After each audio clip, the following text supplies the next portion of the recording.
Sí, Doc, se ve. Eso anótenlo como título.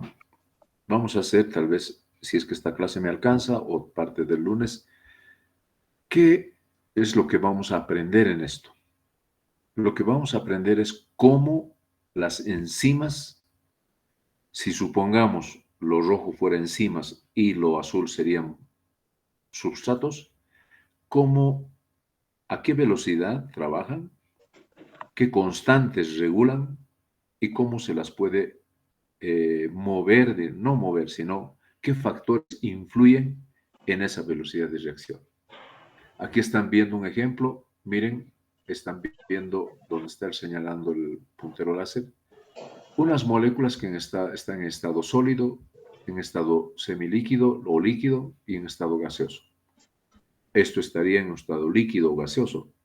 Sólido, baja la temperatura y entonces se ponen un poco con menos movimiento. Y ayer les había indicado cuándo desaparece este movimiento. Hasta el material en el que ustedes están trabajando. Será una laptop, será un celular, o está el bolígrafo, o está en el apunte que está con su cuaderno, etc. Lo están tocando y todo parece sólido, que no se movería, pero y si uno lo ve con ojos químicos ya, no tanto bioquímicos, químicos, cada uno de esos elementos que están manejando o están en contacto está en movimiento. Entonces, gracias a ese movimiento, los objetos tienen calor y temperatura. Cuando aplicas más temperatura, las moléculas se aceleran más y los átomos también se mueven más. Y si llegas a un punto de 100 grados, por ejemplo, con el agua se evapora como esto. En el caso de las enzimas, son muy sensibles a varios factores que afectan la velocidad de reacción. Entonces, en ese concepto, cinética enzimática estudia la velocidad, ahí lo tienen, permite explicar muchos mecanismos catalíticos, muchas veces de regulación y otras veces de inhibición. Viene parte de la cinemática, no sé si recuerdan este concepto de cinemática. Pienso que tal vez en física lo han realizado. Es la ciencia o la parte de la física que estudia el movimiento de los cuerpos. No sé si recuerdan, pienso, yo en colegio he hecho muchos ejercicios de velocidad, aceleración, etcétera. Nos daban ejercicios en carritos, había que calcular cuántos metros por segundo o metros por hora, etcétera. De eso se trata entonces la cinemática, pero se compara mucho con la cinética. Por eso hay el término cinética química, velocidad de las reacciones químicas, cinética enzimática, velocidad de las reacciones catalizadas por las enzimas. Vamos a ver la cinética de Michaelis-Menten con la constante de Michaelis, que se llama. Vamos a ver muchas teorías y la energía, cómo se desprende cuando hay un proceso. Aquí están viendo cómo es que se crea la energía cinética. Miren, ahí está. Estado sólido, líquido y gaseoso. Sólido, menos energía. En el estado gaseoso, más energía cinética. Si aquí en esto, aquí están viendo otro sistema. Moléculas rojas que se están tropezando con las moléculas oscuras o marrón. Entonces, aquí está ocurriendo cambios energéticos. Lo mismo sucede aquí cuando hay este sistema. Dice, las sustancias están compuestas de partículas que poseen movimiento desordenado. Eso también se llama, en condiciones más adelante vamos a ver, entropía, el grado de desorden en un sistema. La temperatura entonces permite agitar a las moléculas, crean una energía cinética y a mayor temperatura, esto es interesante, a mayor temperatura, mayor energía cinética. Aquí, a 25 grados, más o menos es lo que tenemos en temperatura ambiente.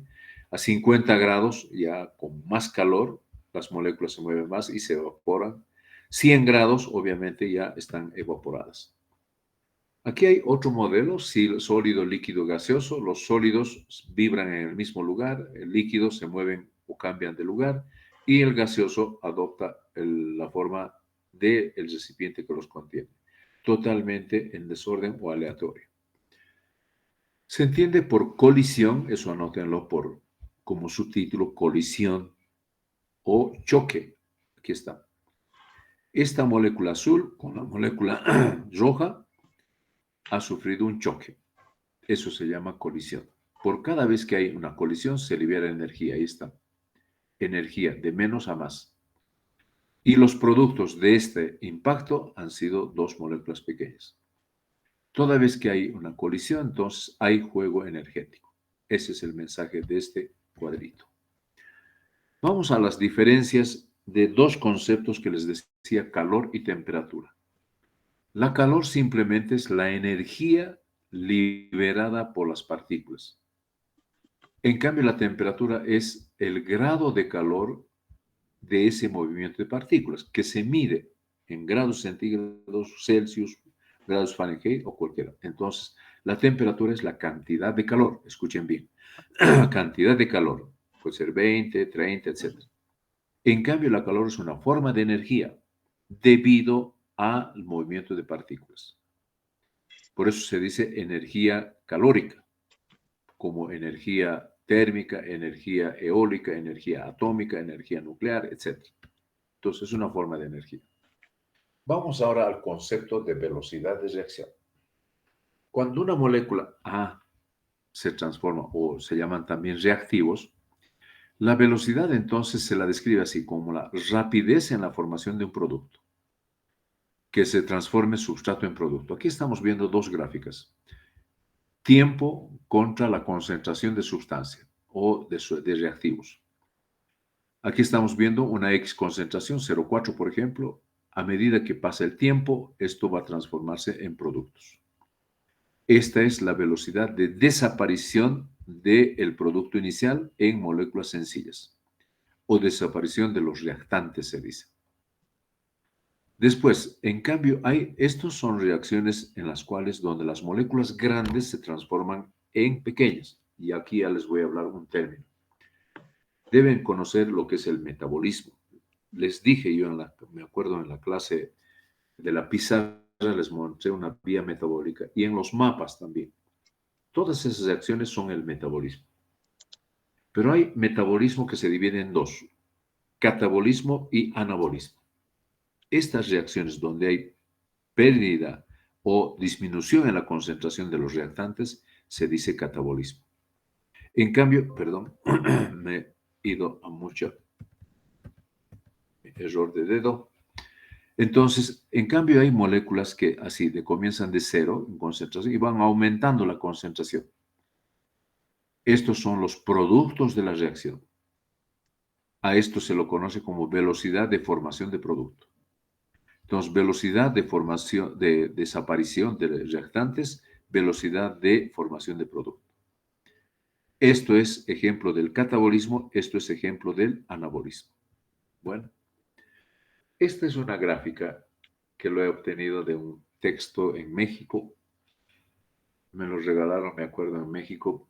Quería introducirlo aquí, pero no era de todos los completos, pero tenía buenos gráficos. Entre ellos es esto, a ver, esto ya lo conocen, la clase de ayer les hablé, sobre la barrera energética que es esta y el camino de la reacción que es esta montaña. Fíjense, una molécula A en estado inicial va a pasar a una molécula B en estado final. Mayor energía, menor energía. Todo este cambio energético se dice energía libre. Esto es lo que se llama barrera energética. En este caso hay menos y mayor barrera energética. Esta es la reacción, fíjense, sin catalizar, así dice, sin enzima, y esta es una reacción con enzima. Les decía que puede haber un túnel inclusive y la molécula A se puede transformar en B. Aquí están viendo mejor esto, este gráfico me gusta. Este muñequito sería el substrato y en esta reacción estaría aquí el substrato. Tiene que recorrer este camino para llegar a ese producto. Y viene la enzima, miren, la enzima. La enzima, ¿qué le hace? Agarra al substrato y le transforma en complejo enzima-substrato.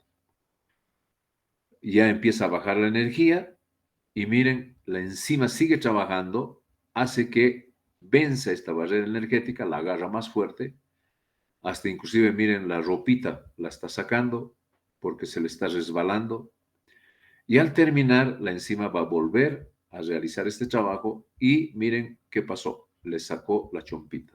No tiene chompita, tiene chompita, no tiene chompita.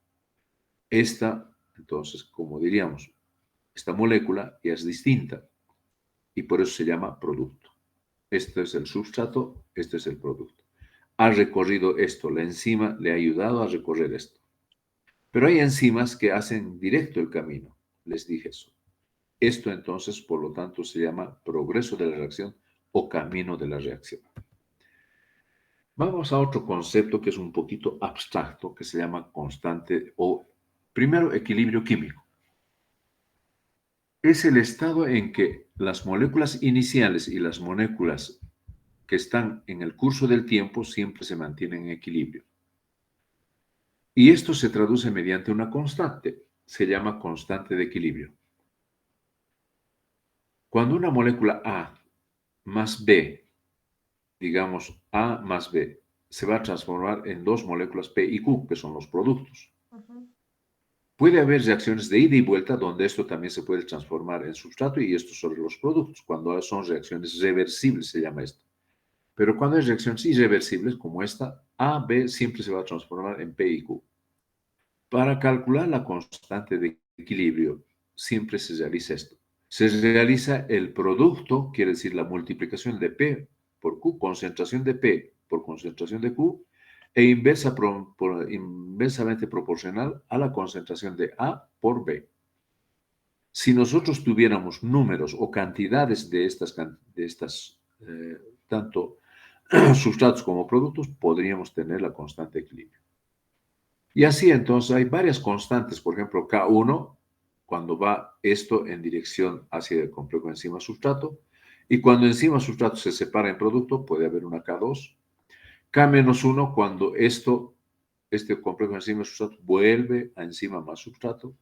Y así entonces hay muchas formas de expresar la constante de equilibrio. Aquí tenemos lo mismo, A y B, ahí está cantidad de A, cantidad de B, esto está elevado en exponencial. Lo mismo cantidad de C, cantidad de D, está en exponencial. Aquí está el numerador de los productos y aquí está el numerador de los sustratos como denominador de esta ecuación. Aquí tienen lo mismo y aquí está. Pongan en la página 72 si están con el texto. Ustedes también tienen la misma expresión de la anterior que he explicado. Cuando una reacción toma A más B, que son los sustratos, se transforma en productos P y Q, para calcular la constante de equilibrio debe multiplicarse P por Q y debe ser inversamente proporcional a la multiplicación de A y B. Pero si habría esta reacción, miren, A más A es igual a P, entonces producto P no se multiplica por nada porque ambas moléculas se han unido e inversamente proporciona al cuadrado de las moléculas de A que están participando en la reacción. Entonces, en las reacciones enzimáticas se puede calcular constante de equilibrio, pero comúnmente, digamos, es un tema abstracto, solo para que lo conozcan, que es fórmulas. No vamos a hacer ejercicio, no piensen que les voy a dar cantidad de producto, cantidad de Q, cantidad de A y cantidad. No, que conozcan el concepto. Vamos ahora a la energía libre, conocida como energía de Gibbs. Y esta es la definición. Es la energía necesaria para producir trabajo a temperatura y presión constantes. A veces esta energía delta G, que se llama, esta es la delta G, puede predecir la dirección de la reacción química. ¿Qué quiere decir? Cuando delta G es positivo o mayor de 0, quiere decir que las reacciones no son espontáneas y liberan energía. Cuando es menos de 0, la reacción es espontánea y los reactivos sí se transforman en productos, en forma, digamos, de reacciones que liberan energía. Entonces, delta G, hay una fórmula que es justamente de la termodinámica, donde se dice que delta G, o energía libre, es igual a delta H, que es entalpía, que es el grado de calor, o es la variación de calor, menos la temperatura absoluta, T significa temperatura en grados Kelvin, y por delta S, multiplicado por delta S. Y delta S es el grado de entropía. De acuerdo a esto, nosotros podemos deducir que la energía libre, poniendo valores aquí, puede ser o más de cero o menos de cero. Si la energía es más de cero, quiere decir que ha capturado, a partir de los reactivos en productos, capturado energía. A esto se llama también reacción endergónica. Escuchen esa palabrita. Enseguida voy a entrar a otro gráfico.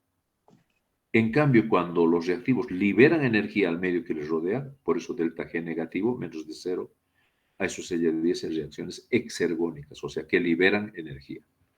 Y aquí tengo justamente estos. Reacción exergónica, anoten como subtítulo, ¿qué es una reacción exergónica y qué es una reacción endergónica? Todavía no lo anoten esto, exotérmica ni endotérmica. Es distinto. Bueno, ya conocen la montaña de reacción o camino de la reacción se llama, digamos, la transformación de una molécula que puede llegar a productos. Aquí están los reactivos o substratos para llegar en productos. Cuando estas moléculas van a vencer la barrera energética, van a llegar al final de un tiempo con liberación de energía y la delta G va a ser negativo. Cuando la delta G es negativo, ha habido liberación de energía. Y esa liberación de energía libre se conoce como reacción exergónica. No es exor, exergónica, escríbanlo. Cuando delta G entonces es negativo, menos 5, menos 10, menos 20, etc. Distintos valores. Hay tablitas en metabolismo, vamos a ver. En cambio, lo contrario, si se fijan, esta es una montaña contraria a esta. Aquí están los reactivos. A lo largo del tiempo ha ido recorriendo, capturando más energía, porque esto va de cero adelante. Entonces captura más energía, vence la barrera energética, pierde algo, pero miren, en comparación absoluta, aquí está donde está mi puntero láser, aquí estuviera una molécula y aquí estuviera otra molécula. Entonces aquí esta molécula ha ganado energía del medio que le rodea o de otras sustancias químicas que han transferido energía y se lo conoce como delta G más de cero. Puede ser más 1, más 2, más 10, etc. A estas reacciones donde hay captura de energía libre se las conoce como reacción endergónica. Endergónica que capturan energía. Hay también reacciones donde se libera calor, por eso es que térmica significa calor o temperatura. Entonces, aquí está energía potencial. Hay reactivos así que pueden encontrarse aquí, muy parecido a esto, pero aquí se refiere a temperatura. Cuando pasa el complejo activado o el complejo enzima sustrato se llama, y hay una cantidad de energía, aquí está delta H, esto es delta H, todo esto es energía total, eso se llama energía potencial, pero hay una delta H, ¿esto qué significa? Calor. Cuando esta molécula ha liberado calor al medio que le rodea donde ocurre la reacción, se dice reacción exotérmica. Miren esto otro. Aquí hay un reactivo, ha vencido esta barrera, cambio energético o energía potencial, y ganó energía. Pero ganó energía calórica. Miren, delta H se vuelve más de cero. Aquí, en cambio, menos de cero, considerando que aquí está el cero. Entonces, este incremento, se llama también entalpía, les dije hace ratito. Entalpía es lo que sucede en las reacciones endotérmicas. Distinto entonces, esto es endergónica, esto es endotérmica, esto es exergónica, esto es exotérmica. Las reacciones químicas entonces se las clasifica así. Esa transformación biológicamente se las conoce así, reacciones endergónicas, las que capturan energía libre, y exergónicas, las que liberan energía al medio que les rodea. Esas reacciones, en cambio, exotérmicas, cuando liberan calor y cuando capturan calor. Aquí tengo ahora el concepto de barrera energética y energía de activación. Esto también, como estamos hablando de cinética, hay que entenderlo bien. Aquí están viendo un sustrato, es justamente la glucosa. Cuando tiene que ocurrir la reacción, esto es sin enzima y esto es con enzima. Las enzimas hacen que la barrera energética disminuya. Miren, se hace más pequeñita la montaña y aquí más alta la montaña. Para este sustrato catalizado por enzima debe llegar o debe vencer esta barrera energética. Esa cantidad de energía que necesita para vencer la barrera energética se llama energía de activación. Repito, la cantidad de energía que requiere para vencer este punto se dice energía de activación. Todo esto entonces es la energía total liberada y estos productos, miren, la glucosa se ha transformado en presencia de oxígeno en CO2 más agua.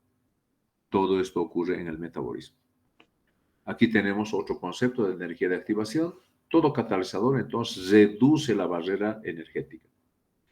Por lo tanto, aumenta la fracción de moléculas, tiene una carga suficiente para alcanzar el estado de transición. Esto también se conoce como estado de transición.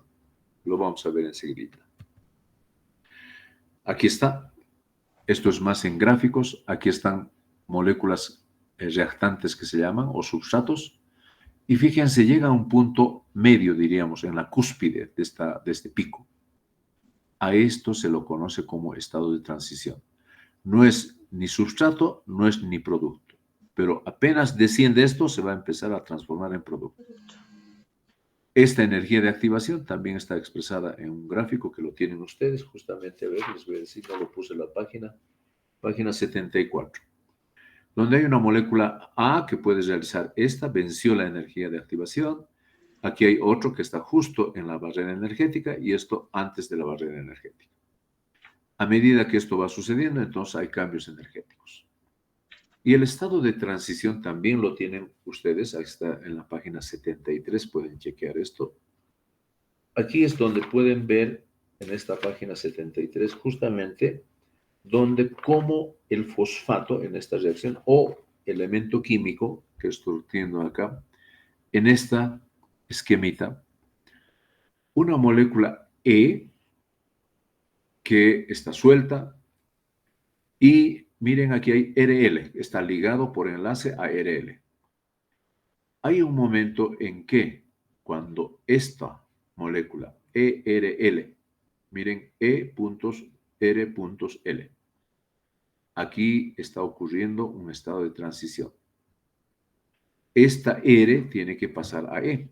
Y miren, E pasó a R y L quedó libre. Para todo esto hay energías de activación. A esto se llama energía de formación, EGF, o perdón, delta GF, y delta GD, energía de degradación. Del equilibrio de esto, o de la suma de estos, surge también la energía total o energía de Gibbs o energía libre. Y en esto están viendo otro esquemita que es muy bonito, en el cual este fosfato de esta molécula E, que no tiene fosfato, están fijando como que está esperando, y a partir de esta molécula que está unido al fosfato, va a llegar un momento, miren, puntos suspensivos, puntos suspensivos. El fosfato está al centro. No está ni en E ni está en B.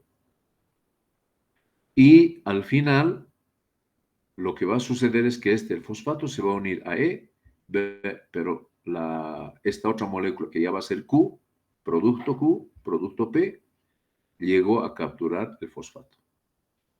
Esto entonces, esto que está al centro, si gustan se anotan ahí, es el estado de transición. No es ni producto ni es sustrato, o sea, es un intermedio como esto, como esto. Aquí tengo ahora órdenes, así anoten, órdenes de reacciones enzimáticas. Algunas hay de orden cero, primer orden y segundo orden. La clásico es de primer orden. Enseguida les explico en qué consiste. ¿En qué consisten las reacciones de orden cero? Aquí están viendo velocidad y aquí están viendo cantidad de sustancia. O cantidad de sustrato también se dice. En una reacción de cero, la velocidad es directa, es constante, independiente de la concentración de los reactantes. O sea, ahí está constante, constante, constante, constante. Eso se llama reacción de orden cero, que se cumple más o menos por acá. A medida que aumenta el sustrato, se mantiene constante, orden cero. La de primer orden es aquella en la cual la velocidad de reacción es directamente proporcional a la concentración de sustrato. Miren, a medida que va subiendo concentración de sustrato, aumenta la velocidad. A eso se conoce reacción de primer orden. Esto es lo que sucede acá. Reacción de primer orden, a medida que va subiendo el sustrato, va subiendo la velocidad. Las de segundo orden son aquellas cuya velocidad es proporcional al cuadrado de la concentración del reactante.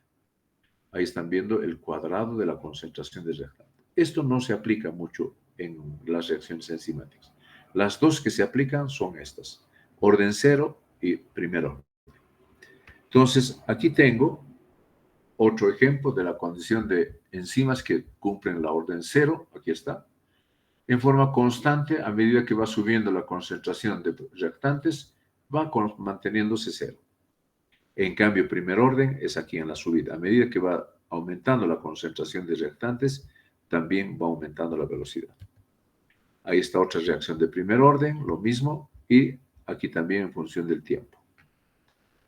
Vamos ahora a factores que afectan, esto sí lo anotan como subtítulo. Factores que afectan la velocidad de reacción. Eso les dije también en la introducción de las enzimas. 5 los efectos que modifican la velocidad de reacción. Estos dos primeros, temperatura y pH, son relativamente sencillos. Les voy a explicar enseguida. Después viene la concentración de sustrato, concentración de enzima y concentración de inhibidores. Esto solo para complementar la gráfica. Recordarán, las enzimas tienen un sitio para recibir al sustrato, se llama sitio activo o sitio catalítico.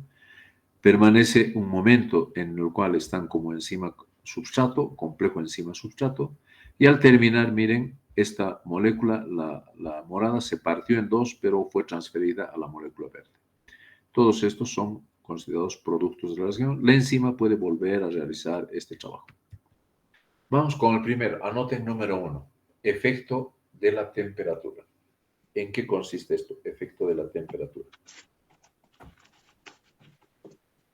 Consiste en que las enzimas, este concepto, ¿recuerdan de proteínas, Cris? Les dije, aumentas la temperatura, las proteínas pueden desnaturalizarse. Esto piensen especialmente, las enzimas son muy lábiles, muy coquetas, diríamos. Hay que saber tener una temperatura óptima. En nuestro organismo, todas nuestras enzimas están trabajando a 36, 37 grados.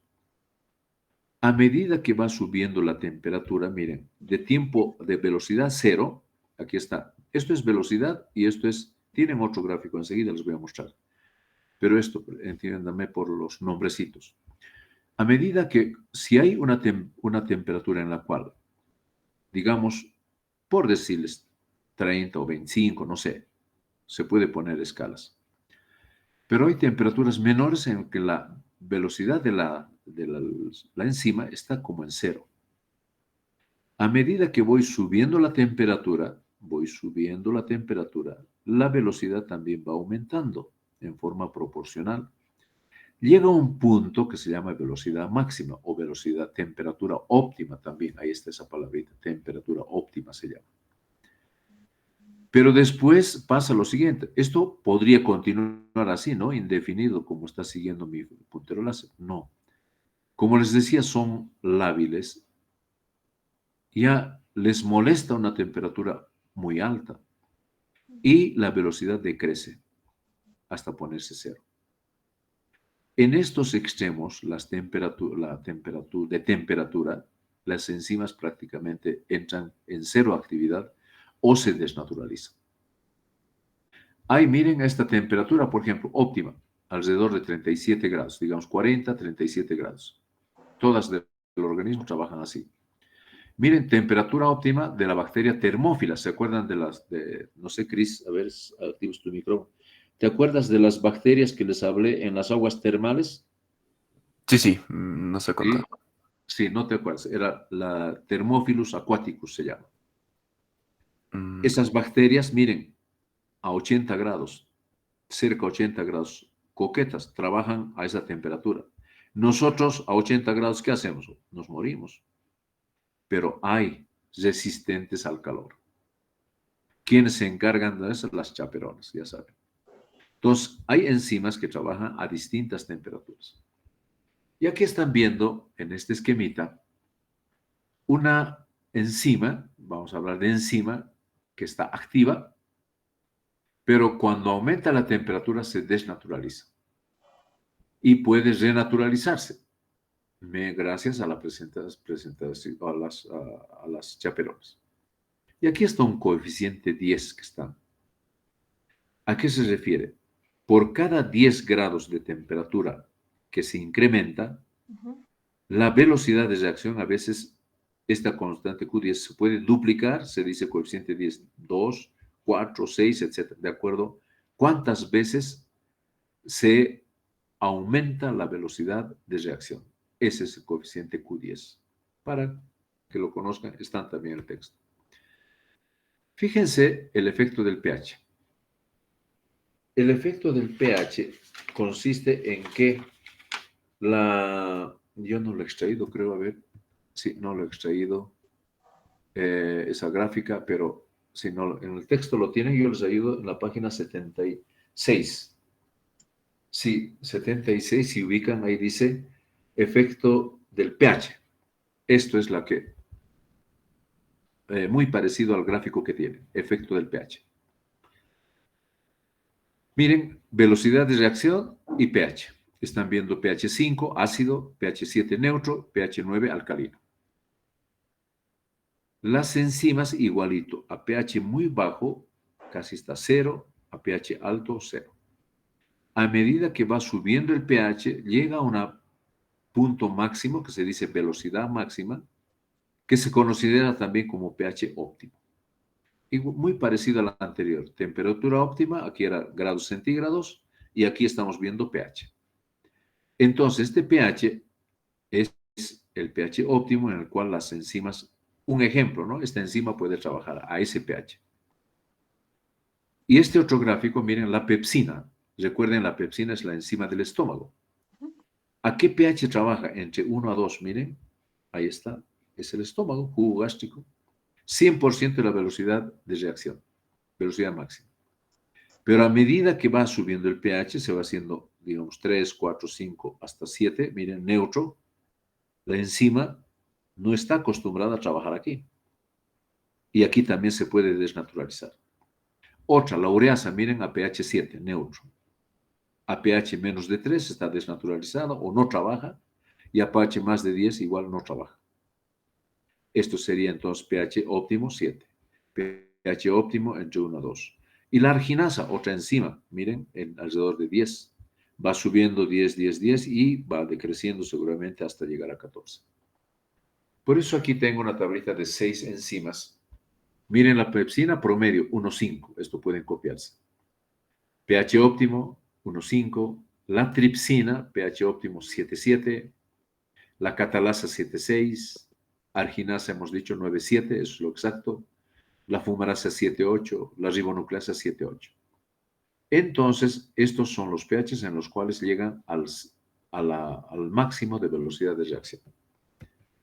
Lo complejo viene aquí. Esta es pongan en la página 76 justamente, efecto de la concentración de substrato. ¿A qué se refiere esto? Cuando el substrato va variando en su concentración, miren, desde 0, pasando por 10, 20, 30, 40, etc. Esta es la curva de la velocidad de reacción. ¿En qué consiste entonces? La concentración de substrato va variando la velocidad de reacción cuando va incrementándose. Ahí tenemos en el eje de las ordenadas, está velocidad 0, B medios también se dice, o mitad de la velocidad máxima, y aquí está la máxima. Si dividimos en numeritos, digamos aquí podemos poner 25, 30, 50, 40, 50, 100. Entonces, esta gráfica o este estudio fue realizado por estas dos personas, Michaelis Menten. Y al final, como trabajan en el laboratorio, han sido los dos esposos. Esta es una historia larga de ellos, muy romántico, pero han descrito esto. En recuadro lo van a tener, justamente ahí está, en la página 70, en la parte inferior, está la ecuación de Michaelis-Menten, se la conoce. Pónganle como yo aquí en recuadro, donde se dice que la velocidad inicial de una reacción enzimática es igual al producto de la velocidad máxima. Ahí están viendo velocidad máxima. Aquí no hay símbolo, no hay signo. Se sobreentiende que es por o multiplicación. Por eso, producto de Bmax por concentración de S. E inversamente proporcional a la constante de Michaelis-Menten, se llama constante Km también. Por si acaso, miren, así es la forma de escribir Km. También en el texto lo tienen así. No es por si acaso algunos lo confunden como kilómetros, no. Los estudiantes que no asisten a clases de pronto pregunto km, kilómetros, le pongo ahí inciso, etc. Y le ponen kilómetro. Siempre como subíndice km. Más la concentración de sustrato. Entonces, ¿qué sugiere esto? Que la velocidad inicial depende de estos factores, especialmente concentración de sustrato. Aquí tengo otro gráfico para que grafiquen, para que tengan siempre aquí, le pongan en B, donde dice B1, aquí pongan B máxima medios o B medios, y para definir esta constante Km. Si se fijan, aquí está Km, este punto es Km, este punto es Km, este punto es Km. Entonces, y ese aquí no está anotado. Anoten aquí, pongan entre corchetes, pongan moles por litro.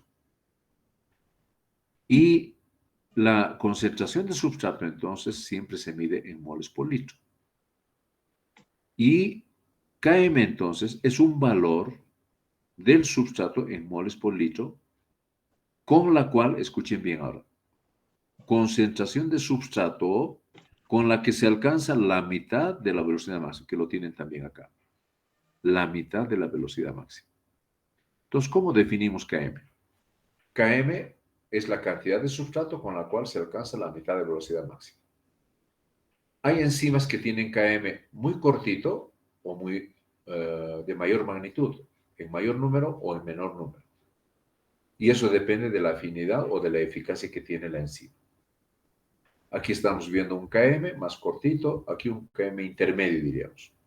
Volvemos entonces. Km significa concentración de sustrato con la que se alcanza a la mitad de la velocidad máxima. ¿Quiénes lo han realizado? Estos dos señores, Michaelis-Menten. Aquí hay una representación donde la enzima llega a estar en equilibrio con la cantidad de sustrato. Aquí están viendo 6 enzimas y varios sustratos. Solo una está en contacto con el sustrato. En B están viendo, este gráfico lo tienen en B, están viendo que las 6 enzimas están en contacto con sustrato, 1, 2, 3 están en contacto completo y estas otras todavía faltan. ¿Y qué ha pasado? Aquí se ha aumentado la concentración de sustrato y las 6 enzimas están ya saturadas. Y aquí la velocidad va a permanecer constante. Entonces, 3 ejemplos de cómo las enzimas, cuando hay poco sustrato, claro, las enzimas están ahí, pero no trabajan idealmente. Aquí tampoco hay concentración de sustrato, pero tiene que haber una concentración tal con la que la enzima se satura.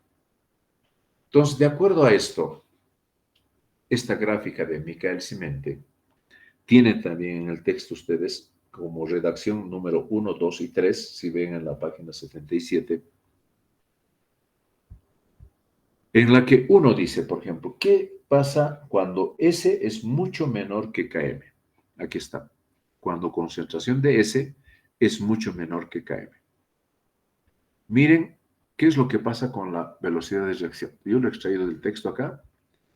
Para que se den cuenta, he vuelto a copiar la ecuación de Michaelis-Menten, he puesto velocidad inicial y dice la alternativa acá. Si S es menor que Km, ¿qué quiere decir? Entonces que S, aquí en la suma, como que no va a afectar. Por lo tanto, no la escribo, no se la escribe aquí. Y al final, entonces, ¿qué queda? La velocidad inicial, si elimino esta S, esto sí va a intervenir sobre velocidad máxima. Estos dos, V máxima sobre Km, generalmente se los manifiesta como constante. Y se dice entonces que la velocidad inicial es directamente proporcional a S, o a la concentración de S. Este punto, si S es mucho menor que Km, piensen, esto es S y esto es Km. Dice, si la concentración de S es mucho menor que el Km, aquí, en este puntito, en este cuadrito, si aquí ponemos distintos números, si digamos aquí es 10, 4, 3, 5, etc. Entonces, ¿qué pasa con la velocidad? Y se cumple la reacción de primer orden. Miren, a medida que voy subiendo el sustrato, también va subiendo la velocidad de reacción. ¿Hasta dónde? Hasta la mitad de la velocidad de reacción. Aquí se cumple entonces esto, si S es mucho menor que el Km. Pero ¿qué pasa si es que S es mayor que el Km? O sea, esta S es mayor o mucho mayor que el Km. Hacemos la ecuación, otra vez aquí esto es bonito. Tenemos la misma ecuación de Michaelis-Menten y si S, dice, es mayor que el Km, ¿qué hago? Si S es mayor que el Km, este Km lo desprecio y solo queda S en el denominador. Y al final va a haber S con S, puedo eliminarlo. Y al final queda velocidad inicial es igual a velocidad máxima. Ah, miren, ¿qué quiere decir esto? Que la velocidad entonces de reacción esta, a medida que permanece, si S es mucho mayor que el Km, miren por acá, la velocidad directamente es máxima. Este es el punto C. A, B y C. A cuando era menor, C cuando era mayor, y ahora vamos a ver esta tercera. Si S es igual al Km, si esta S es exactamente igual a esto, ¿qué pasará con la ecuación? Veamos. Si S es igual al Km, aquí en el denominador, entonces puedo yo reemplazar Km en vez de S. Y si reemplazo S aquí más S de aquí, eso es igual a 2S. Esta ecuacióncita lo tiene. Esta 2S, entonces, ¿qué pasa en esta ecuación? Velocidad máxima, S con S se va a ir. Y queda al final velocidad máxima sobre 2.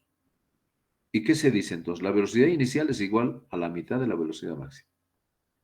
Y entendemos entonces que si S es igual a Km, aquí, la velocidad inicial es igual a mitad de la velocidad máxima. Estos señores, entonces, Michaelis-Menten, han jugado con Km y por eso le han puesto su nombre, y esto no se cambia constante de Michaelis-Menten. Permite conocer, y aquí van a ver la aplicación, que esto todo, les puedo ya expresar, solo que lo tengo en inglés, pero se los voy a ubicar, no lo puse en la página, pero estoy yo con el texto al ladito y lo vamos a ubicar justamente en la página, ahorita se los pongo, van a ubicar en la página, aquí está, 188. A ver, Chris, ¿estás con el texto? Sí, Doc. Perfecto.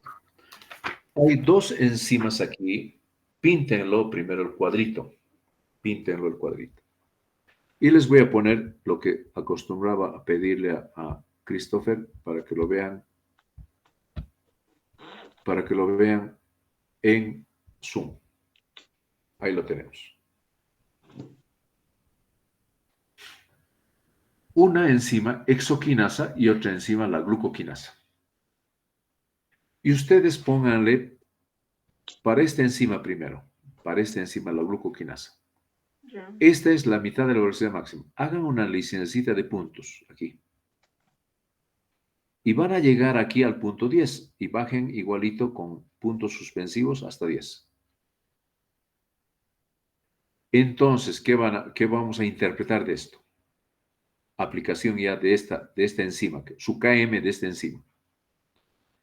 Miren, esto es milimoles por litro, les dije, milimoles por litro. Ujú. Cuando hay la concentración de S, esto es concentración de S, Ya. en este caso es la glucosa. Ujú. Concentración de S, cuando está en 10 milimoles litro, esta enzima llega a una velocidad que es la mitad. Entonces se dice el Km para esta enzima glucoquinasa Ujú. es de 10 milimoles por litro. Puede haber enzimas otras con mayor o menor. Cada enzima tiene su Km.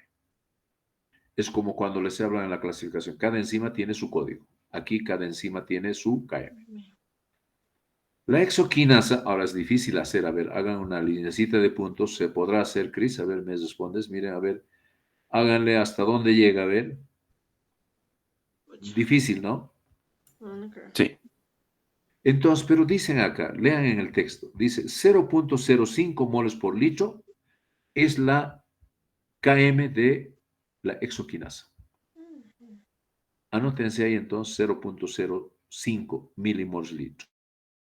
Una flechita, Km, no sé, para la exoquinasa. Y esta Km para la glucoquinasa. Estas dos enzimas, lo vamos a ver en metabolismo, como están viendo ya. Esa página 188 es ya la gluconeogénesis. Vamos a ver que estas dos enzimas parecen iguales. Exoquinasa trabaja con muchos azúcares. En cambio, la glucoquinasa es la enzima más coqueta. Solo trabaja con glucosa. Por eso su Km es más alto. En cambio, esta es una enzima, digamos, que trabaja. No identifica, solo identifica que tenga 6 carbonos. Eso es lo que entonces conocemos de lo que es Km. Casi para terminar esto, entonces, esto es una otra gráfica para la misma. Aquí está enzima que tiene una Km2, Km1, de acuerdo a la concentración de sustrato. Esto lo vamos a hacer el lunes, se llama efecto de la concentración de enzima. Y aquí vamos a quedar. Listo, eso es todo, Chris, Valerie, me agrada otra vez que estemos en esta clase. ¿Cuánto tiempo nos mantendremos? No sabemos, hay que estar atentos a las noticias. Yo les comento, justo mañana tengo parcial de fisiopato, pero estoy en la duda, tendré, no tendré, y estoy